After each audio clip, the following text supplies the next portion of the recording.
Three, and we're recording. Welcome back to another episode of these crazy people that just keep talking about eating meat and can't talk about anything else except maybe the Macarena. We're not really sure what year that devastated the planet, but obviously it wasn't quite as memorable as COVID-19. Which at this point, why don't we just call it COVID 2020? So today we're actually talking about just how strict some of the online groups are. A lot of them, of course, are going to be Facebook groups because that's where most groups are, but there's all kinds of independent websites and other platforms and everything. We've all had various brushes with, shall we say, ejection, censorship, firm warnings, scoldings, and other forms of punitive action because there might have been, say, a piece of lettuce on the plate or something. Somebody might have mentioned fasting a few times, Ray. The F word. F word. So, anyways, we thought we'd go over the topic because we all have experience with such topics. So today, Becky was nice enough to join us. She might have had some fresh experience with this recently. So, but I know me and Ray have gotten into it more than once, and if me and Ray were in it, Justin was definitely a part of it. So, who wants to go first? Justin, you want to jam in there? Yeah, so I just want to start out by saying that, this is a topic that sometimes we've touched on as far as like being censored on YouTube and alternative platforms, as well as, what we talked about, Facebook. So we moved some stuff over to Minds. And, what is Facebook's, I think their mission statement was what, make friends and talk or something like that. So, they added the group feature. I mean, I think Facebook groups have been around for quite a long time now. It wasn't there originally, but they came along probably like 2011, 2012, maybe, for some of the first ones. And so for those that have never been in like a Facebook group or a group like that online, oftentimes it's not just that, oh, you go by the group rules and they don't have to follow Facebook's rules or whatever site that you're on rules. It's usually like on top of whatever Facebook's groups are. So you can't post stuff that is not allowed on Facebook in a Facebook group.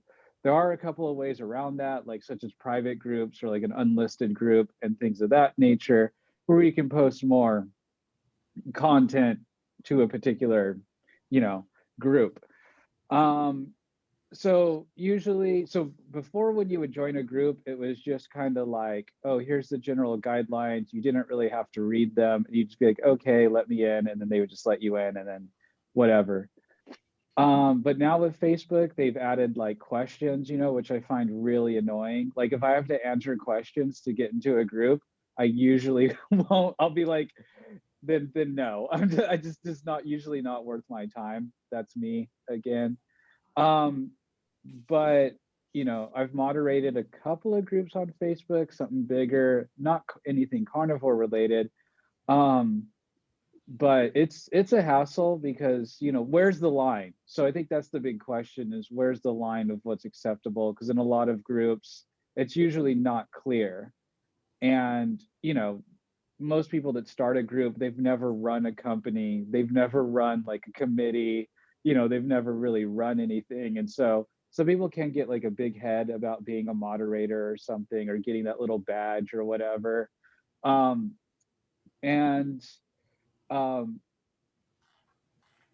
I just think it's just kind of interesting. And in these groups, sometimes things can get heated. Like the moderation is understandable. Obviously you don't want offensive content, unless that's what your group's about, I suppose.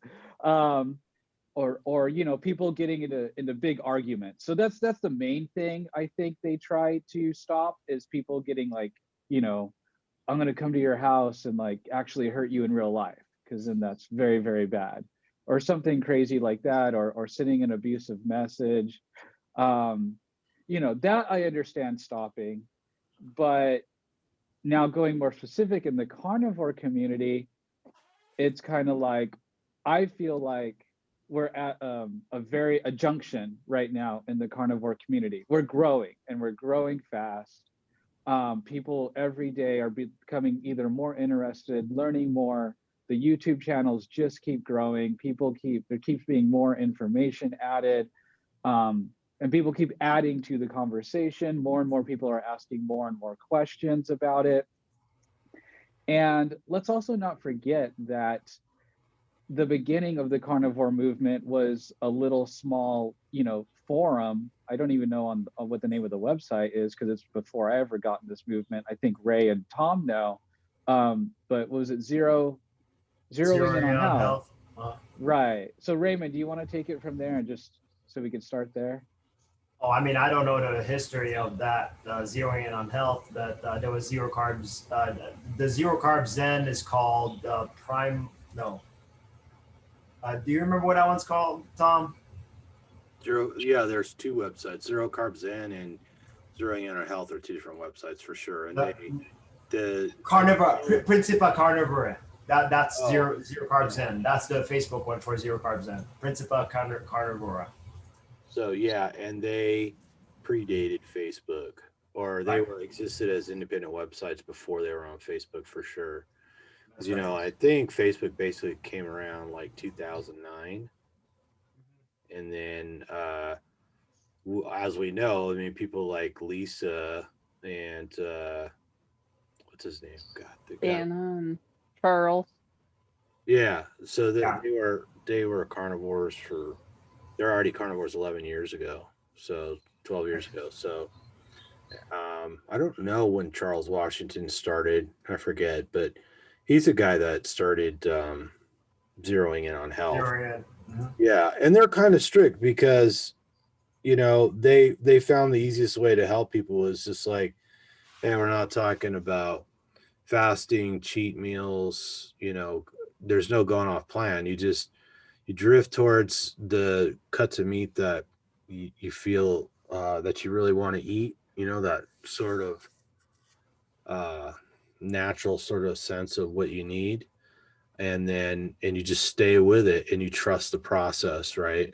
A very, very simple process. So they don't like people talking about alternate strategies like fasting, or there's some people out there are carb load, or say you got to eat honey. Why not eat honey? Because it's made by animals, right? So they think, and it's kind of like, to the rest of us, we're like, yeah, we pretty much don't want the sugar, even though honey was probably evolved right along human beings. We probably didn't eat it very often. So, and then again, if you ate it once a year, does anybody really care? Doesn't matter, right? Right.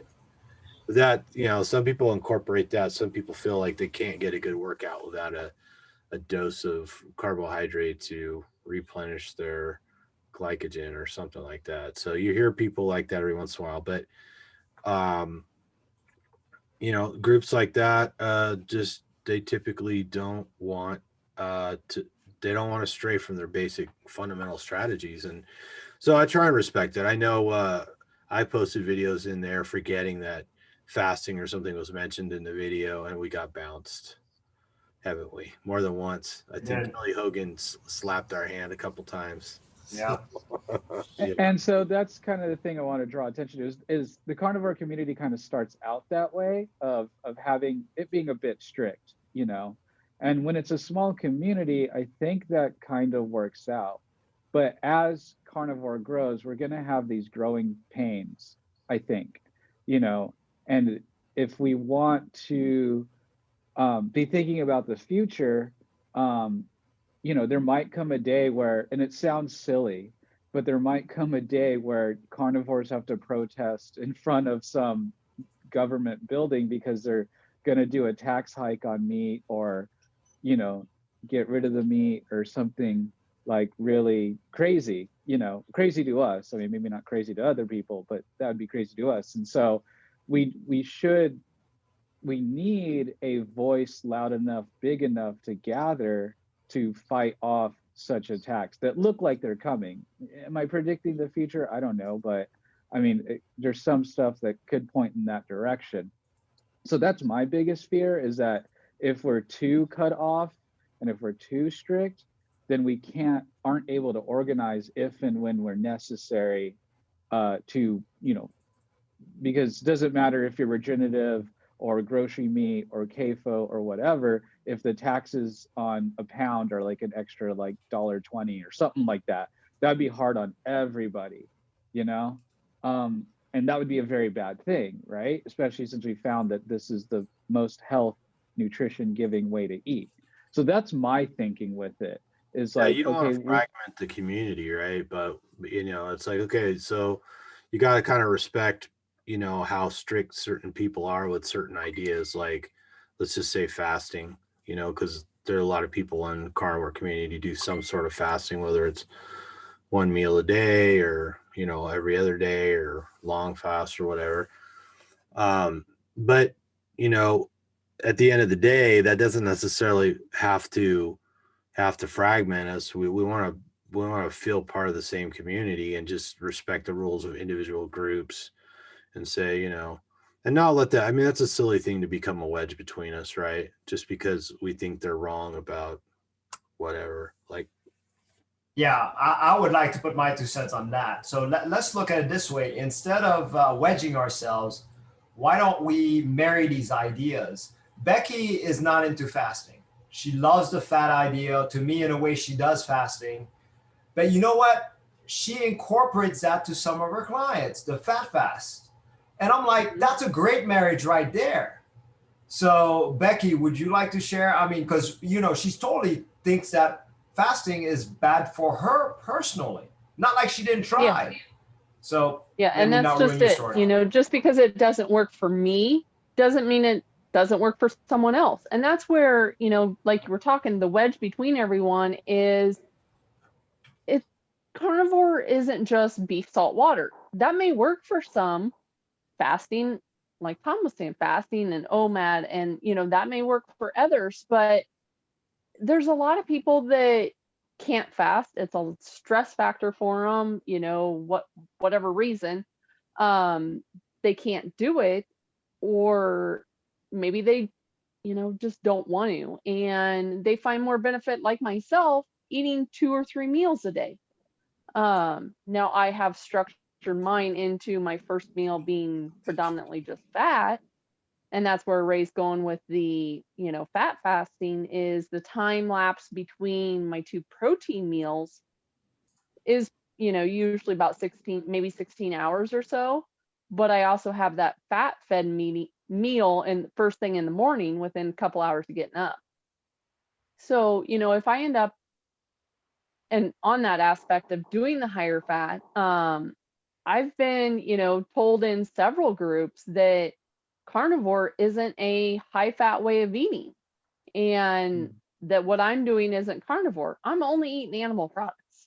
That is what carnivore is, and just because I'm eating predominantly fat doesn't mean I'm not a carnivore. Doesn't mean I, can't be in these groups, or that I should be banned from, a group or whatever, because I still have, meat and protein on my plate along with the fat of the animal.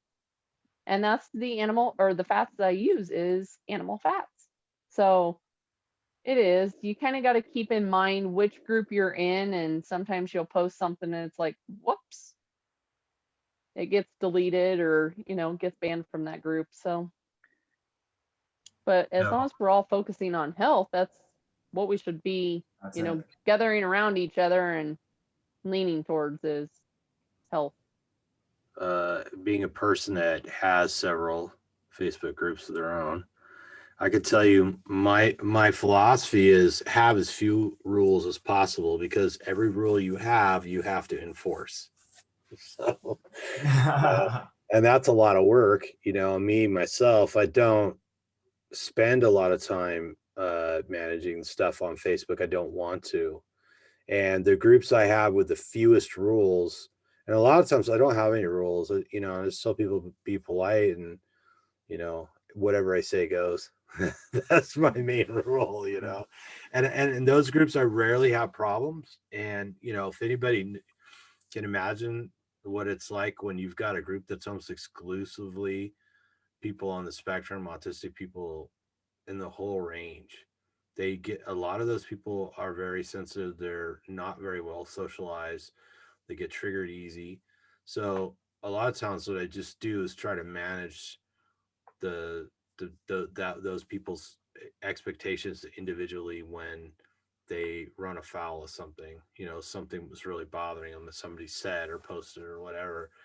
I try and just handle it as, you know, as individually as possible and not try and come up with new rules. Now, when since Facebook is in the habit of banning people for 2 or 3 days at a time, myself included, you know, I had to bring in other people to help to keep an eye on things when I was when I couldn't interact on Facebook. So some of those people felt compelled to come up with some rules, and I let them because it was only fair. They're helping, and I was like, all right, let's give it a try. Make up some rules, but for the most part, we don't have to enforce them very often. So a lot of that is just about the culture you groom, right? So when you got a lot of experienced people understand the culture of the group, a lot of the members will just kind of handle stuff and like, oh well, we don't talk about that here, you know. Hopefully they don't flip out and threaten to have you assassinated or erased from the internet or something like that. But when you get good people in there who understand the culture and they help promote the culture, and then everybody tends to resist changing the culture. So I've been in other groups where people wanted to come in and sort of change things, and particularly for some reason autistic groups, you get drive-by bomb throwers that'll come in and they're like, oh yeah, remember to never support Autism Speaks. They're blah blah blah, yeah yeah yeah yeah. And this person just joined the group. They've never posted in that group before. They drop a bomb like that and don't stick around to defend it or anything, and then you never hear from them again. You know, so there's somebody coming in with some grudge against some other thing, and then trying to change the culture of the group. And you know, you're trying to like just say, well, some people like Autism Speaks, some people don't. You know, we don't all have to have a strong opinion about it, right? You know, and they're trying to let people present facts and stuff like that, or you know, state their case. But I try to tame down any sort of tribalism that starts developing. You know, because there's always vaccine discussions. You know, stuff like that. And then I've been thrown out of every psoriasis group I ever joined because you start talking about diet and they're like, you're an idiot. What, diet doesn't have anything to do with it. Then you get other people like, oh, no. If I drink alcohol, my psoriasis goes crazy. And I'm like, well, okay. And they're like, it's not the same thing. And it's like, well, medication can, you know, and then somebody said, well, leaky gut doesn't really exist. And I'm like, there's literally thousands of medical studies dealing with intestinal permeability. Thousands. How could you say it doesn't exist? You're out of here. Boom. You're banned. So, you know, it happens not just and I think actually on average, the carnivore websites, carnivore groups tend to be some of the more peaceful, level-headed groups. You know, there are some that just have strict rules and they enforce them, but for the most part, you don't see a lot of tribalism and warring and stuff like that. I mean, yeah, they do want, you know, there's always some people that kind of want to make fun of silly vegans, especially the outspoken ones, but for the most part, they're not too terribly tribalistic, right? Yeah, and you know, so I like the way that Tom has put it as, so I was never keto. I don't know if Becky was ever keto. I think Raymond, you were never keto, right? No, I You were was. I was for the first year. You were. So, Well, you know, on and off. So I guess I don't know if you can call it keto, but yeah, on and off. and well, that's going to bring me to a different point, but you know, the low carb community, like, you know, to me, it doesn't matter if you're doing 100 grams a day, 50 grams a day, 20 grams a day, or, you know, zero carb, which is a misnomer if you actually dig into it anyway. And so, you know, where do you draw the line? Where does it matter? At the end of the day, it's like, well, are you trying to, it's about goals. You know, all of us here have kind of our own individual goals. and our experience has to be, I feel, tailored to what we are trying to accomplish, heal, improve, whatever. And Ray, you make a really good point in that, you know, people that struggle, not saying that this was you, but going on and off diet, you know what I mean? And how are you going to keep people accountable if they're not able to post 100% of what if they're not eating? To me, it's more important to see the posts that are not totally carnivore, or that might be more keto, or whatever, you know, whatever you're like, okay, I know this person a little bit, this is their goal, what's up with that? And, you know, and talking to them about that, if they wanted, of course, you know, how much you know that person, versus, you know, completely getting rid of that post, being like, that's not allowed here. You know what I mean? It's like, well, that's not helpful. You know what I mean? Maybe they wanted help. Maybe that is a cry for help. You know, posting like something in a carnivore group, low carb group, that's not that, but if they're being honest, hey, this is what I ate today. And you're like, hey, are you still on goals? What are you considering a cheat meal? Like, where are you going with this? You know what I mean? And just take it from there. I just feel like it's a great way to open conversation.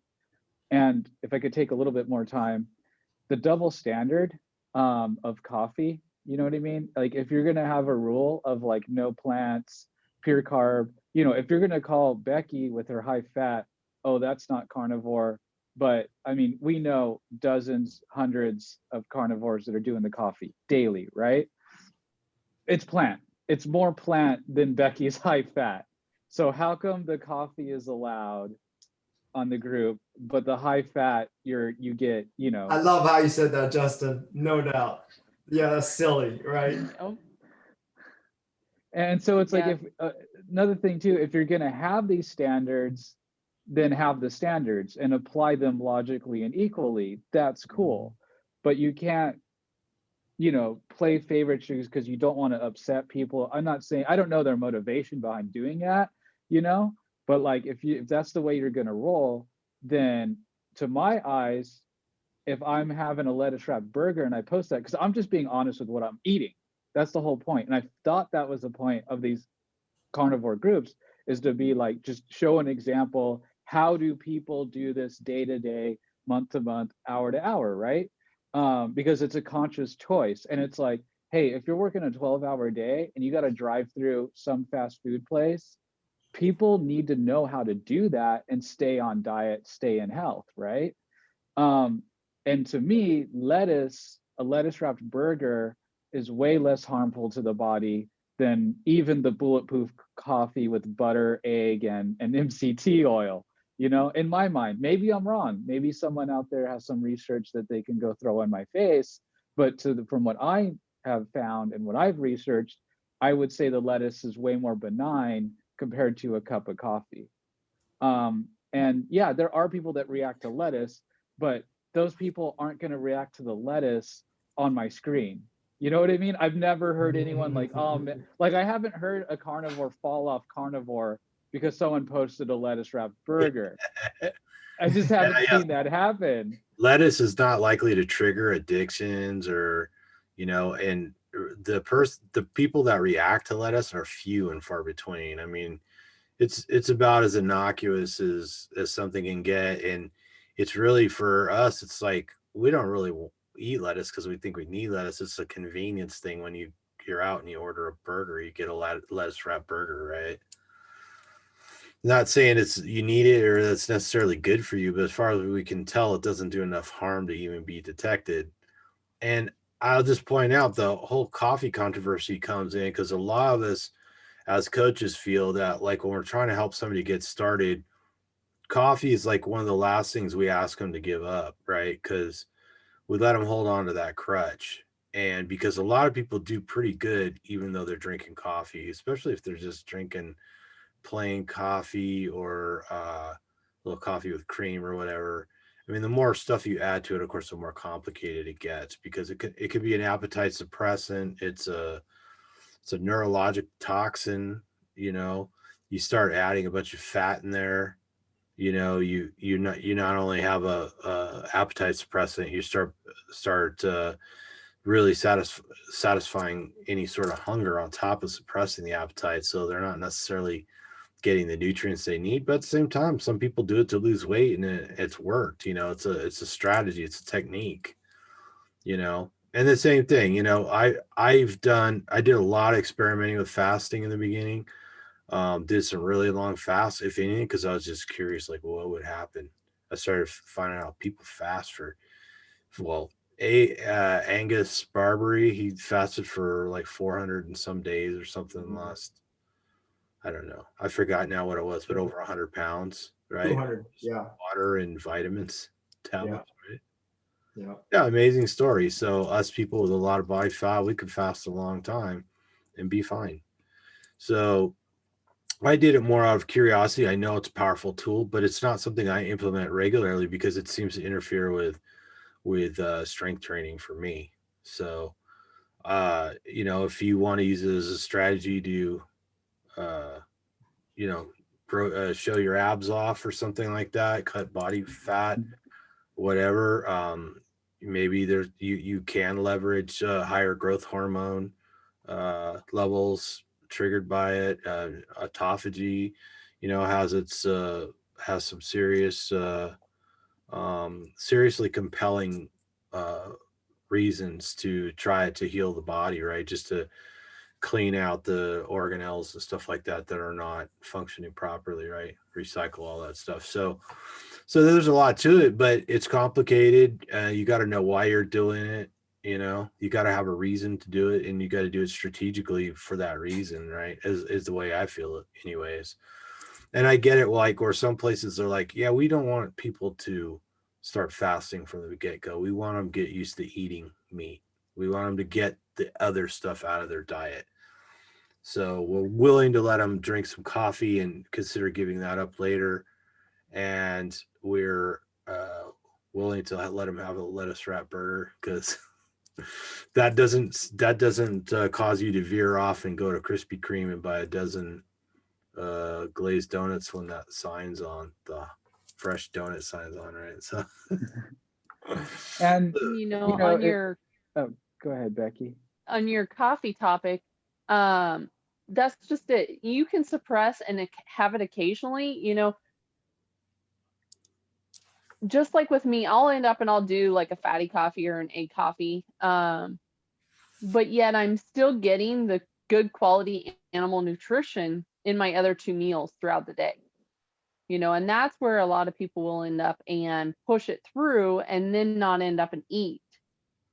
So do I rely on it predominantly all the time? Absolutely not. I would much rather have my suet or fat trimmings or something like that to get my fat in. But my body likes the energy that it gets from the added fat to the coffee.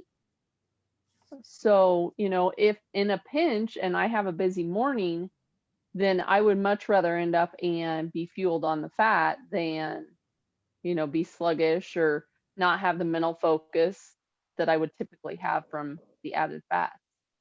Yeah, I'm with you. I had coffee. I had two coffees this morning because I was up late holding Justin down. He's got his leg tattooed, and he was squirming around like a little child because he couldn't take the pain.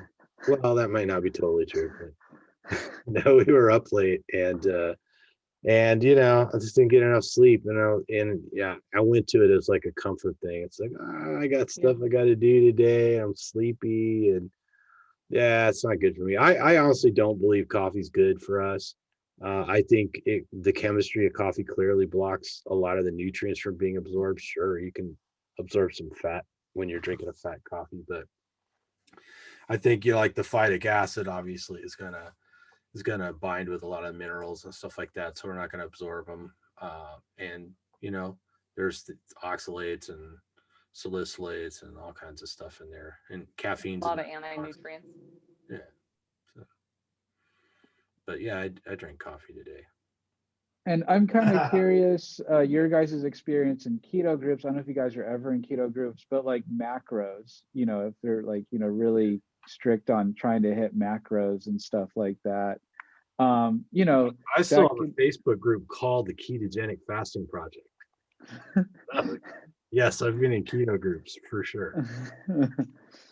And I think it's on another message is that I think it's important for people to reach out and be honest about what they eat. I too joined the coffee club this morning. I had a cup of coffee this morning. I was up late. I did get a tattoo. No, I wasn't squirming and screaming, but Tom did shave my leg. We are throwing that out there. That's forever, Tom.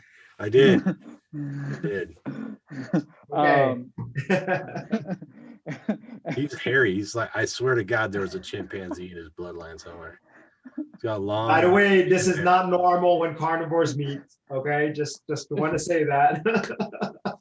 Well, we are the carnivore monkeys. We don't shave Is that- Just kidding. Is that what we should name the new channel? Carnivore Monkeys? We'll play My with girlfriend saw his leg. The first thing she said was, "Why the hell did you only shave one leg? Now I look stupid."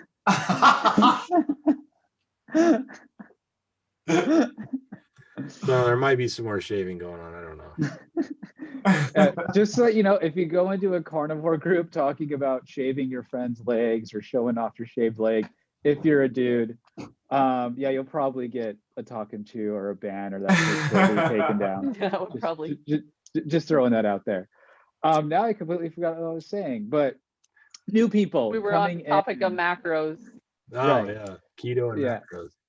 and so, you know, new people coming in, you know, people being honest and authentic about what they're eating. They may have macro questions if they're coming from the keto, you know, world, or they might just be confused and not understand the difference between keto and carnivore. I see some of that too. And I think all these questions are valid and are important. And I just want to make a point here that you can hurt yourself on carnivore. I think many people will say that you can't, but I've seen it. You know what I mean? I've seen some people just, why did you do that? You know what I mean? You can do What it are you wrong. doing? You can do it wrong. Yeah. And so I get it, watching out for that. But, you know, if you're just out, you know, getting rid of people's pictures, banning people when they have a Diet Coke in the picture with their steak, you know what I mean? I think it's a learning opportunity. Right. You know, to Yeah. have with that person. It or with should the get group. pointed out. Yeah. I've gotten heat for posting a picture of what I'm eating, and they're like, "Yeah, but I see other food on the table." I'm like, "I wasn't eating alone." You know, most of us Good point. eat with Good people point. who aren't carnivores. Right. I mean, when you live in Southern California and you say I'm going to In-N-Out, you'll make all kinds of friends. They all want to come with you. So Well, and I've gotten at it because you know, my house isn't keto, let alone carnivore. Plus, I end up and have kids in the house. So, Right. you know, there is food in the house, and in some of my videos, they're like, oh, you know, there's crackers or cookies or something in, you know, the video behind me, and you must be Right. a closet eater, you know, eating that and not posting it. And it's like, just because it's within my house doesn't mean I'm eating it, right, you know. yeah. And so, there's yeah, that. the police, the carnivore and keto police definitely come out, and They're looking for all the errors. And you know, it's interesting. 3 out of 4 of us were keto before carnivore, and when you go to carnivore, you bring some of that baggage with you, right? You're thinking about macros, you're thinking about this or that, and if you go to a group like Zeroing In on Health, you're not thinking about macros at all, right? One, you're not eating any carbohydrate, and whatever carbohydrates in the meat, you're ignoring because it's so minuscule, and you're not really worried about your protein to fat ratio. You're trying to find the cut of meat that you enjoy, that it feels like your body wants you to eat, right? So Right. it's I mean- easy to bring that with. I love data. I love measuring things. I was completely fascinated when I was on keto, measuring ketones, blood glucose, blood pressure, all kinds of anything I could get a metric on.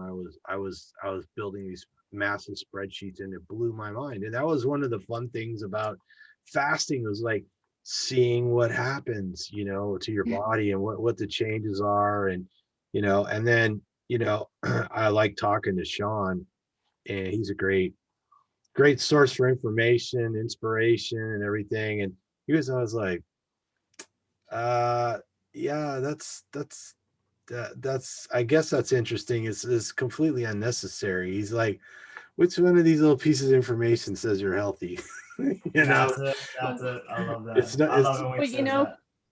coming from the data nerd in me and all the tracking and everything that I do, because I still do track my macros, even though I am carnivore, and like Justin once started saying, is it truly zero carb? Because you still have carbs in, eggs, you have carbs in liver, In the you know, cartilage. Yeah. yeah. And so, on some of my macros, depending what I'm eating, I may end up and have like 3 carbs that, if I have like 5 egg yolks or whatever, and they're like, you had carbs. And so that type of thing. But, it does end up being a measure of health because I also end up and do my glucose.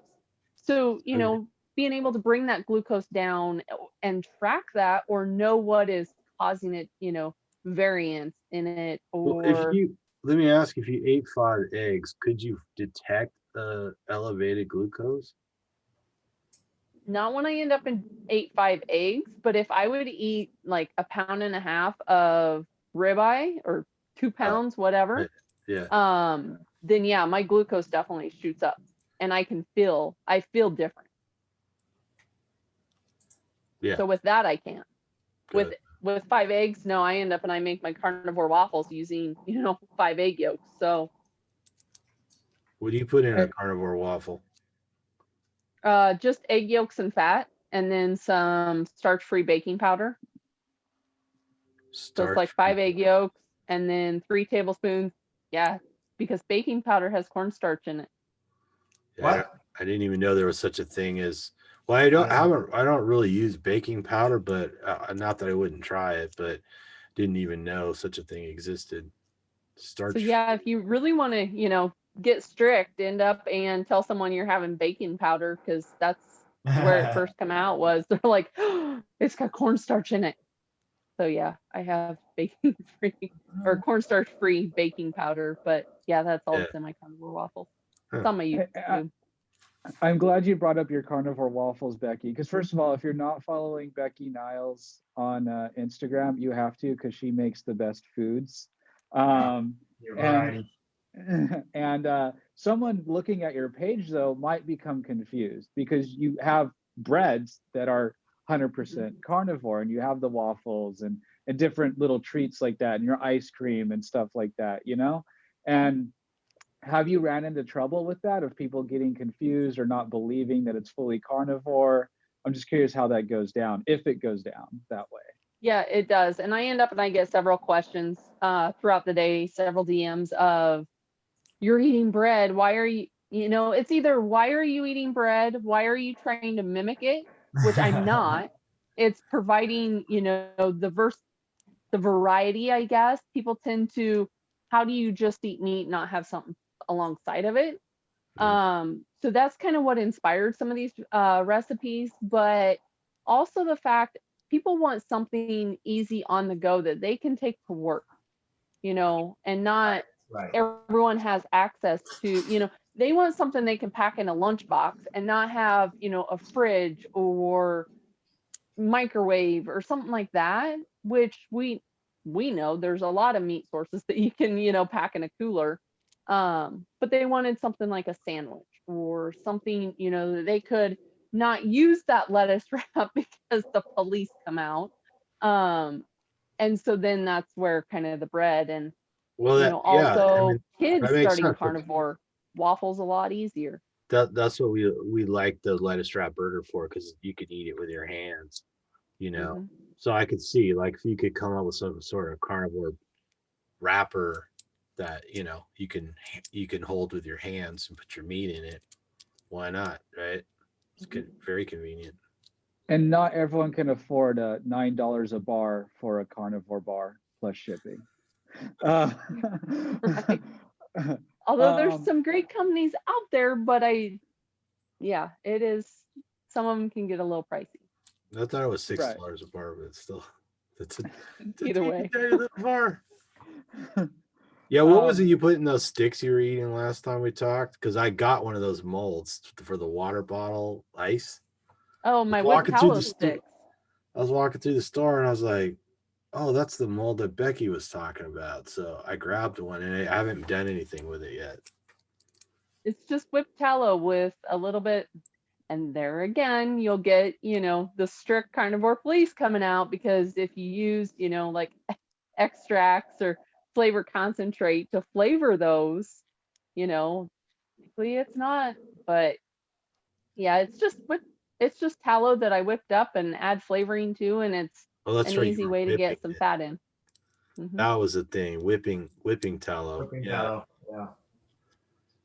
And so that's why I love your Instagram so much, Becky, is because I love that you're pushing the envelope and you're building the tent that we all fall under bigger and bigger and bigger. Because I feel like that's important. That's what we have to do, is really build out this tent.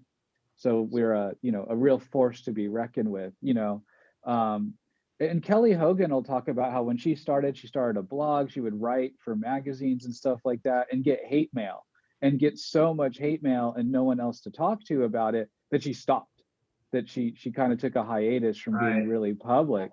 And there's a lot of long-term carnivores that have gone dark because they it's just eating. Why am I getting so much hate and so much well, we know why, more or less, but just for food. And so people, all of us, feel stronger together, right? Feel more comfortable telling our story. We all know when our first 6 months, we're the shy carnivore, right? We're like, I'm being invited out to dinner. I don't know, should I just fast? Do I bring my own food?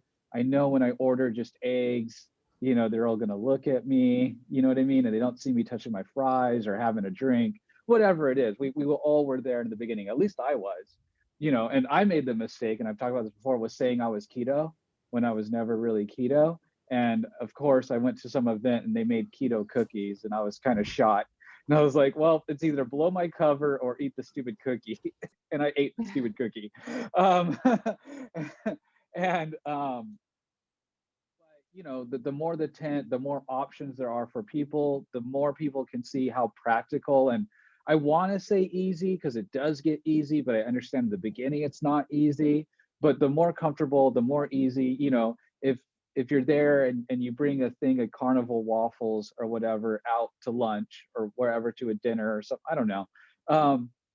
You'll get a way less looks than a piece of raw liver or something like that. Yeah. And so I think that's really cool, Becky. And yeah, that's kind of, so I kind of have this theme this month of our videos of, so we look into the future for carnivore 2021 and beyond, and what's the message that we want to spend? How can we improve the community? How can we grow the community? How can we make people feel even more comfortable? How can we make carnivore even easier? And it's all about carnivore your way. All four of us here do carnivore a little differently.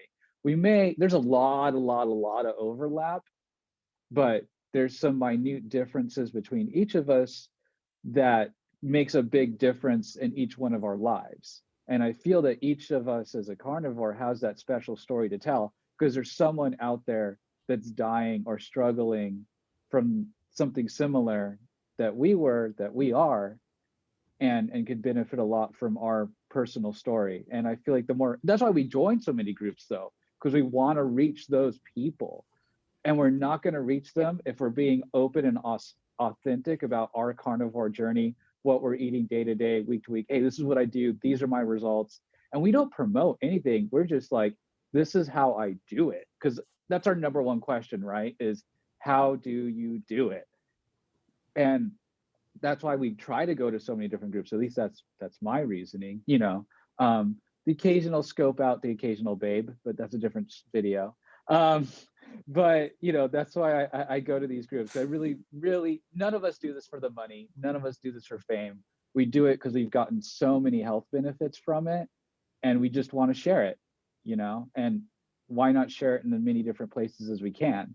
And unfortunately, all of us have ran into a barrier here and there on a low carb group where we're not able to share our honest and authentic experience with how we do it day to day, and Yeah. that's everyone's number one question. So my question is is why be a barrier to the number one question of how do you keep this going and how do you do it day to day? It just seems counterproductive to me.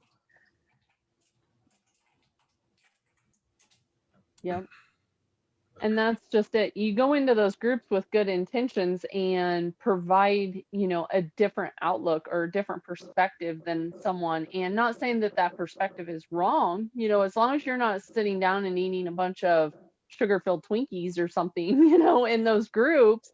But as long as you're both on the same direction and you're eating, relatively healthy, and you may have that one meal, or like you said, the lettuce wrap burger, at a drive-through or something. But as long as you're doing it with good intention of providing that perspective for them that it can be done, and this is one of the ways to stay on track for, day to day to day for several years. I mean, I know I'm 2 years. I think Raymond's 3. Justin, you're what, a year? Coming 2 up years? on 2. Coming up on 2 in April. And then we have Tom, and I don't remember how many years you are, Tom, but Yeah, I passed the 3-year mark, so it's probably about since January. So 3 years, 2 months, something like that. Me and Tom, and we're very close to each other. so it's definitely doable on a daily basis and day in, day out, whether you're at home or on the go. Yeah, and I could think that I could throw in too that when people start doing carnivore, there's really 2 ways that most people start. Some just jump in head first and just cut out everything that's not meat, and some people ease into it, And a lot of times, like when I get people that are curious that maybe even aren't super serious about it, I say, look, just eat one meal that's nothing but meat. And most people go, oh, I could do that. That's no problem. And I'm like, well, just do that for a whole day. Oh, I could do that. No problem. And some people actually try it and they're like, yeah, it's great. I felt great, And then that kind of like swings the door wide open. And those people, they can probably just stop. Other people, I'm like, hey, well, maybe just, cut out bread, cut out sugar. I mean, if you could cut out bread and sugar and then maybe seed oils or vegetable oils, and then back off on the soy lattes and the kale salads and the stuff like that. Then there's a very gradual sort of approach, and then there's the people that just jump in head first, right? And so if you're going to jump in head first, if you really think that suits you, then be strict, cut out all the other stuff. And if you can't, hang out with the coffee for a while, or you're just like, oh my God, I think I'm going to clog up if I'm not eating, salad 3 times a day. Okay, well, just have some steak salad, whatever. See if that works for you. And some people just stay there, and that's okay. So, but there are so many groups because there's so many people that, need something a little different or just lines up with their personal philosophy or their style or whatever it is. Sorry, Justin. And as coaches, we always get those DMs that are like, oh, I feel so bad. I had 3 slices of pizza. I feel, and they're not going to post that in the group. They feel way too, and they know they're going to get like a talking to or something, Why can't you post that, hey, you slipped up in a carnivore group? We should expect this from people, especially as the community grows and especially as more and more people come in and try to give it a shot. Go for it, Becky. I was just going to say, and they're human, we all have flaws, we all make mistakes. And, even when I was starting out, I wasn't perfect. I still ended up, I know I said it and it's being recorded. I'm not perfect. You heard it. But he was never carnivore. Just kidding. But it's all about getting right back on and knowing your why. Why are you doing it? It's not going to happen overnight. You're not going to lose, 100 pounds in the first week. You're not going to, end up and miraculously, cure diabetes or anything like that. But, it's trusting the process and being honest with the process. And the more you can be honest and open, that's why I started my Instagram originally, was because to hold myself accountable, because we didn't have the communities that we have now. But, because I was keto 3 years prior to being carnivore. So we're talking, 5 years ago, all these communities weren't out there. And it was kind of my thing of, I'm going to post and I'm going to be honest with it. And if it's going in my mouth, it's going on my Instagram. And that's why I still, post all my meals, because it does have that accountability factor. But if someone feels ashamed to where they can't, post it, then that's where you're getting into kind of almost the eating disorders, because then they're doing it in private. And then it just kind of builds upon it because they can't be honest with themselves about it. So Yeah, I would say we could probably sort of paint that in a broader perspective, in that, do you really want to suppress what people say in general? I mean, don't you really want to know who people really are? Right. And for the same reason, it's like, you can't talk about a subject. Maybe those people aren't aware that, like, look, it's kind of natural for people to kind of think this or make that mistake, but in the end, we're all better off if we don't do that, instead of driving it underground, because I mean, that's really where the chronic sicknesses, as it were, will thrive, is when they're kept in the dark, right? So, and I mean, part of having a big community is, being able to support people, encourage people, give people better ideas, because the best answer to a bad idea is a better idea. It always is, right? So if you suppress people's ideas in their language and try and control what they say, eventually you try and control what they think, and you just sort of exacerbate their internal disorder. So. And I don't know about you guys, but when you guys hear, and I'm sure you guys get it, you're working with a client and they've slipped up. It was their kid's birthday. They had a piece of chocolate cake, whatever it is, I always do it for the children. Do you scold Right. them? Are you like, no, we're taking away your carnivore card, right? Like, nobody does that. Right. No, get right back on your next meal. That's it. And on that topic, I want to say there's something I tell my clients all the time. I'm like, just because you had one cheap meal does not make you not a carnivore. Just get back on, just like Becky says. Just next meal, make sure you have a meat meal, and don't fall down the carb hole. And that's the most important thing. Don't fall down the carb hole. That's right. Don't get sucked in. Don't see that big piece of buttered sourdough bread just screaming out to you, and just don't eat it. Don't eat it, because there'll be another one right after it. Don't eat that one either. Yeah. So yeah, I mean, if you're addicted to something, and you lose control, there's one level. But in general, it's like, oh, you had a piece of birthday cake for the first time in a year because of your kid's birthday, and you're not running around eating a bunch of cake the next day. Don't worry about it. It's not that big of a deal. Don't beat yourself up. And if you are eating a bunch of cake the next day, we're here to help. Because exactly. that could be a real problem. That's right. Yeah.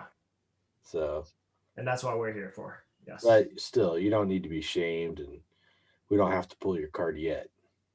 I like that thought. And hey, we saw from last week, well, me and Tom did a little video, but if you guys look up Raymond with Bart K, I mean, Bart K, he's extremely respected in not just scientific community, but the nutrition community, carnivore community.